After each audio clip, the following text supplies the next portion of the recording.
అసలు అమ్మలెందుకు ఇలా ఉంటారా? మనం ఎంత టేస్టీగా కుక్ చేసినా సూపర్ అని ఫుల్‌గా అప్రిషియేట్ చేయరెందుకు? 5 స్టార్ లెవెల్‌లో చేసినా బాగుంది, కొంచెం సాల్ట్ తక్కువుంది తప్ప వేరే ఫీడ్‌బ్యాక్ మాత్రం రాదు.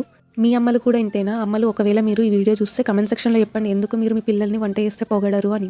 మా మమ్మీ ఆఫీస్ నుండి వచ్చే వరకు సర్ప్రైజ్ చేద్దామని చెప్పి dhaba style mutton liver curry చేశాను. ముందుగా పాన్ హీట్ అయ్యాక ఇలాచి, లవంగాలు, మిరియాలు, ధనియాలు వేసుకొని డ్రై రోస్ట్ చేసుకున్నాను. తర్వాత పాన్‌లో ఆయిల్ వేసి ఉల్లిపాయ, టమాటో, పచ్చిమిర్చి, కాజు వేసుకొని ఫ్రై చేసుకొని పక్కకు పెట్టుకోవాలి. మళ్ళీ అదే పాన్‌లో ఆయిల్ వేసి కరివేపాకు, లివర్‌ని వేసుకొని కొంచెం పసుపు వేసి నీళ్ళన్నీ ఆవిరైపోయే వరకు మంచిగా ఫ్రై చేసుకోవాలి.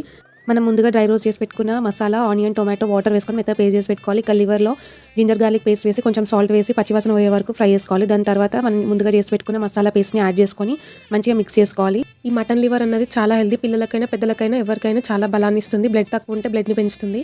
వీక్లీ వన్స్ తిన్నా చాలు, వారానికి ఒకసారి తిన్నా చాలు, బ్లడ్ పెరిగిపోతుంది. ఇక్కడ మనం మసాలా కొంచెం ఫ్రై అయ్యాక కారంని యాడ్ చేసుకోవాలి. కారం వేసుకున్నాక కావాలంటే వాటర్ పోసుకొని మీ కన్సిస్టెన్సీకి తగ్గట్టు సెట్ చేసుకొని మూత పెట్టి మంచి ఫ్రై చేసుకోవాలి. కొంచెం ఫ్రై అయ్యాక ఇక్కడ గరం మసాలాని యాడ్ చేసుకోవాలి.